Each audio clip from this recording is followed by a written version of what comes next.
ಭಾರತ ದೇಶದ ಹಾಗೂ ವಿಶ್ವವಿಖ್ಯಾತಿ ಹಬ್ಬವಾದ ನಾಡ ಹಬ್ಬ, ನಮ್ಮೆಲ್ಲರ ಹಬ್ಬವಾದ ದಸರಾ ಹಬ್ಬವನ್ನು ನವರಾತ್ರಿಯಲ್ಲಿ ಮೈಸೂರು ಭಾಗದಲ್ಲಿಂದ ಹಿಡಿದು ಇಡೀ ದೇಶದಲ್ಲಿ ಒಂದು ವಿಜೃಂಭಣೆಯಿಂದ ಎಲ್ಲರೂ ಆಚರಣೆ ಮಾಡ್ತಾರೆ. ನವರಾತ್ರಿಯಲ್ಲಿ ಇವತ್ತು ಆಯುಧ ಪೂಜೆ. ಆಯುಧ ಪೂಜೆಗಳಿಗೆ ಎಲ್ಲ ಆಯುಧಗಳಿಗೆ ನಾವೆಲ್ಲ ಏನು ಬಳಕೆ ಮಾಡ್ಕೋತೀವಿ ಎಲ್ಲ ಒಂದು ಆಯುಧಗಳನ್ನು ಇವತ್ತು ಪೂಜೆ ಮಾಡಿ ತಾಯಿ ಕೃಪೆಗೆ ಪಾತ್ರರಾಗಿ ನಾಡಿನಲ್ಲಿ ಮಳೆ ಬೆಳೆ ಚೆನ್ನಾಗಾಗಿ ಎಲ್ಲ ರೈತರು ವ್ಯವಸಾಯ ಚೆನ್ನಾಗಿ ಮಾಡಿ, ರೈತರು ವ್ಯವಸಾಯ ಮಾಡಲಿಲ್ಲ ಅಂತ ಹೇಳಿದ್ರೆ, ಮಳೆ ಬೆಳೆ ಆಗಲಿಲ್ಲ ಅಂತ ಹೇಳಿದ್ರೆ ದೇಶನೇ ಉಳಿಯಲ್ಲ. ಟೊಮೆಟೊ ಬೆಳೆದು ವ್ಯಾಪಾರ ಮಾಡಿ ಇಲ್ಲಿಂದ ಬೆಂಗಳೂರು ಹೋಗಿ ಪ್ರಪಂಚ ಸುತ್ತಿ RX100ನ ಇಲ್ಲಿ ಟೊಮೆಟೊ ಬೆಳೆದು ನಾನು ಕೊಂಡ್ಕೊಂಡಿದ್ದೆ ಓದುವಾಗಲೇ.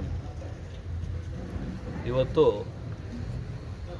ನಾಡಿನಲ್ಲಿರ್ತಕ್ಕಂಥ ಎಲ್ಲ ಕಾರುಗಳನ್ನು ನಾನು ಓಡಿಸಿದ್ದೀನಿ. ನನ್ನ ಫೇವ್ರೇಟು ಎಷ್ಟೇ ಓಡಿಸಿದ್ರೂ ಕೂಡ ಇವತ್ತು ಟೊಯೋಟೋನ ದಿನ ಬಳಕೆ ಮಾಡ್ತೀವಿ. ಯಾಕಂತ ಹೇಳಿದ್ರೆ ಎಲ್ರಿಗೂ ಕೈಗಟ್ಟುವ ಬೆಲೆಯಲ್ಲಿ ಸಿಗುತ್ತೆ, ಮೇಂಟೆನೆನ್ಸು ಕಡಿಮೆ. ನಾಡಿನುದ್ದಕ್ಕೂ ಇವತ್ತು ಟೊಯೋಟೋನ ಚೆನ್ನಾಗಿ ಕೊಡ್ತಾಯಿದ್ದಾರೆ.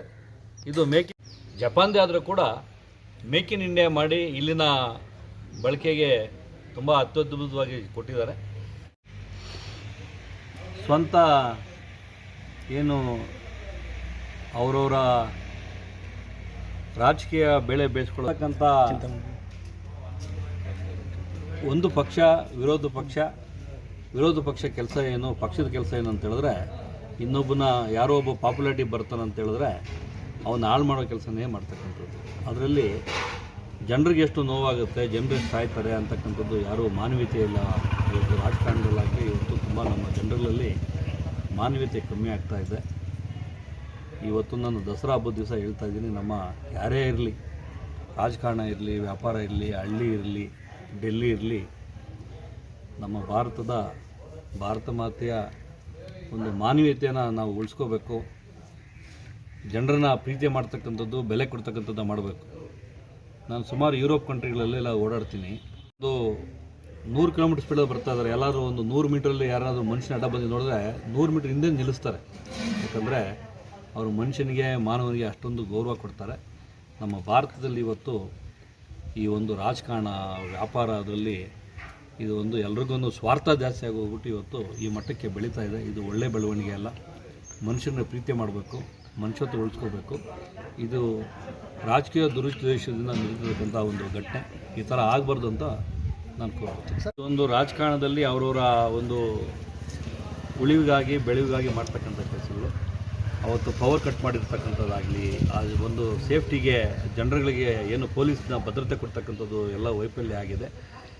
ಮೇಲ್ನೋಟಕ್ಕೆ ನೋಡಿದ್ರೆ ಇದು ಮಾಡಿರ್ತಕ್ಕಂಥದ್ದು ಸರಿ ಇಲ್ಲ ಅಂತ ಕಾಣ್ತಾ ಇದೆ.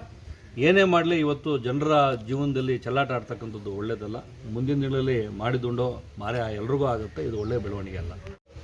ನಮ್ಮ ಪೆದ್ದೂರಲ್ಲಿ ಒಬ್ಬ ರೈತರ ಮಗನಾಗಿ ಹುಟ್ಟಿ ವಕೀಲರಾಗಿ ಹೈಕೋರ್ಟ್ ಜಡ್ಜ್ ಆಗಿ ಸುಪ್ರೀಂ ಕೋರ್ಟ್ ಜಡ್ಜ್ ಆಗಿರೋರ ಗೋಪಾಲ್ ಗೌಡರ 75ನೇ ವರ್ಷದ ಹುಟ್ಟುಹಬ್ಬಕ್ಕೆ ಪವನ್ ಕಣ್ಣಲ್ರವ್ರನ್ನ ಬರಮಾಡ್ಕೊಂಡಿದ್ದಾರೆ. ಅವರು ಬರೋವಾಗೂ ಕೂಡ ಎಲ್ಲರೂ ವಿನಂತಿ ಮಾಡ್ಕೊತೀನಿ, ಏನೇ ಆಗಲಿ ಅವ್ರವ್ರ ಎಷ್ಟೇ ಫ್ಯಾನ್ಸ್ ಇರ್ಬೋದು, ಅವ್ರ ಜೀವನ ಇಂಪಾರ್ಟೆಂಟು. ಎಲ್ಲರೂ ಬಂದವಾಗ ಕೂಡ ಗಲಭೆ ಆಗ್ದಂಗೆ, ಕಾಲು ತುಳಿತ ಆಗ್ದಂಗೆ ಅವ್ರನ್ನ ನೋಡ್ತಕ್ಕಂಥ ಕೆಲಸ ಮಾಡಬೇಕು. ಅವರ ಒಂದು ಜೀವನ ಕೈಯಲ್ಲಿ ಇಟ್ಕೊಂಡು ಅವರು ಸೇಫ್ಟಿಯಾಗಿ ಒಂದು ಈ ಕಾರ್ಯಕ್ರಮ ಮಾಡಬೇಕಂತ ವಿನಂತಿ ಮಾಡ್ಕೊತೀನಿ. ವರಿಷ್ಠರಿಗೆ ಮನವಿ ಮಾಡ್ಕೊತೀನಿ. ಇವತ್ತು ಸುಮಾರು 20ರಿಂದ 25-30 ಲಕ್ಷ ಅತಿ ಹೆಚ್ಚು ಜನಸಂಖ್ಯೆ ಸೇರಿದ್ದು ಯಾವಾಗ ಅಂತ ಹೇಳಿದ್ರೆ ಡಾಕ್ಟರ್ ಪುನೀತ್ ರಾಜ್ಕುಮಾರ್ ಅವರು ನಿಧನ ಆದಾಗ ಜನಸಾಗರನೇ ಬಂತು. ಆದರೆ ಒಂದೇ ಒಂದು ದುರ್ಘಟನೆ ಆಗಲಿಲ್ಲ. ಕಾರಣ ಏನಂತ ಹೇಳಿದ್ರೆ ಸೇಫ್ಟಿ ಮೆಜರ್ಸ್ ತೊಗೊಂಡ್ರು.